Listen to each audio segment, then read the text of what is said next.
The Sims 2 on the GBA is one of the strangest experiences I've ever played. It's not the weirdest game, but the gameplay certainly isn't what you expect from this franchise. Allow me to explain. Any gamer during the early to mid 2000s had played or at least heard of this gargantuan live sim. Before the slow-burning corruption of a certain game company, The Sims was easily one of EA's largest flagship series. Much like certain other games, this one has produced many content creators due to the sheer amount of creativity, building, and lore behind it. It's still going on to this very day, the more modern titles spawning a horrifying amount of DLC that could rival Train Simulator.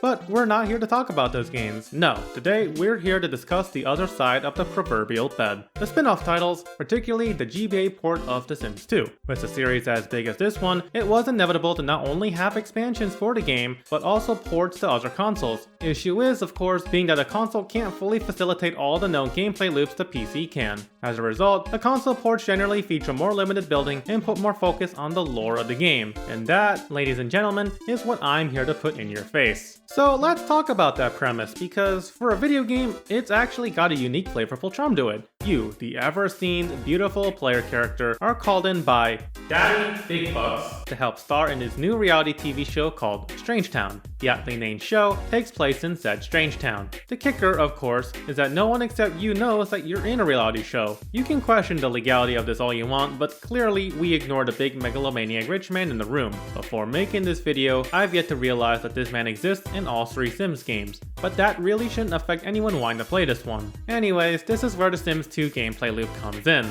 You'll be playing through episodes which carry out its own story plot. Every episode will start with an actual title card screen featuring our cast of characters. And by cast, I only mean it just names drops like 3 and that's it. During each episode, you have to carry out specific tasks to progress. While you do that, you're also free to earn simoleons, the game's currency, through minigames and selling recyclables you can collect. In addition, you can converse with people in order to increase the following 3 levels: friendly, romantic, and intimidation. At the end of each episode, you're rewarded rating points based on criteria such as finding out each episode's hidden task. With said rating points, you can use it to unlock new conversation tactics and plot twists, which are essentially extras like the new episode. Speaking of a twist, yep, it's ad segment time. We have channel memberships with 2 tiers to choose from. I love making these videos, but if I ever want to do this full time, I'll have to go even harder than I've ever gone before. So if you wish to support me, this is where you can do it. Now then, where was I? Alright, as I've said, this is not your average Sims game.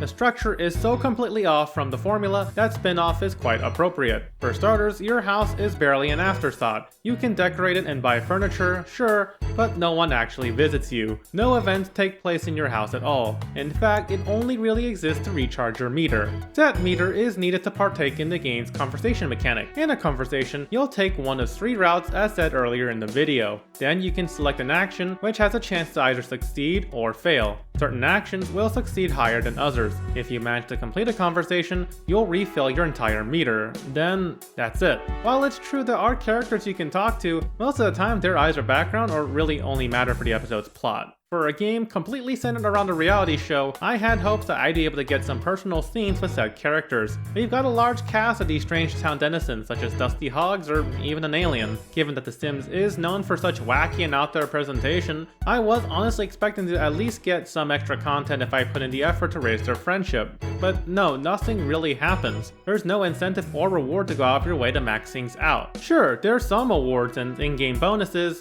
but the entire game feels more or less like a giant fetch quest. Each episode has you going from point A to B to get some item, find someone, or raise enough simoleons to get a plot progressing item. I'll at least acknowledge that money is important if only for purchasing food and drink so your meter doesn't deplete. And sometimes you'll have to pay an entire grand out of pocket to purchase some skin cream. But even then, that's all you really need it for. The minigames you play for it are serviceable enough. It's definitely no pocket circuit racing, but it is a GBA game, so I'll give it a pass, if barely. But what I won't give a pass is the fact that you can play only these games once a day. This game has a clock feature which has absolutely no impact whatsoever. For a regular Sims game, it makes sense. It's a life sim. Here though, because the game centers around the weekly episode gimmick, the time has no bearing on anything. Because of that, you're forced to sleep in your bed multiple times, I might add, just to get to the next day. And as I said before, the only reason you'll do this is to grind simoleons. At that point, you're better off just cheating because the features are just that, pointless. And it's not like these episode plots are hyper engaging. I was only a few episodes in before I just started dropping out of it.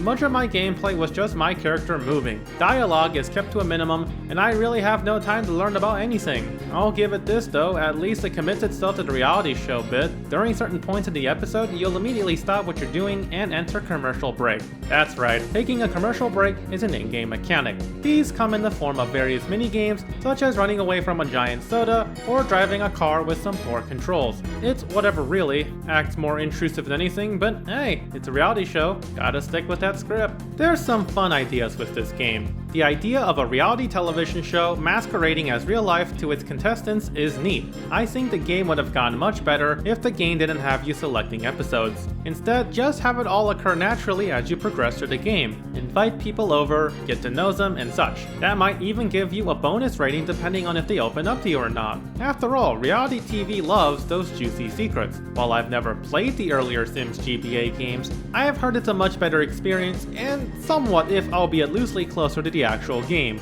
If you're going to have any reason, and I mean any reason to play this game, it's just for shits and giggles. Even for someone that actually likes reality shows, God forbid, I don't think you'll find anything of substance here. With everything said, I think it's pretty fair I gave this shit a Combos rating of D.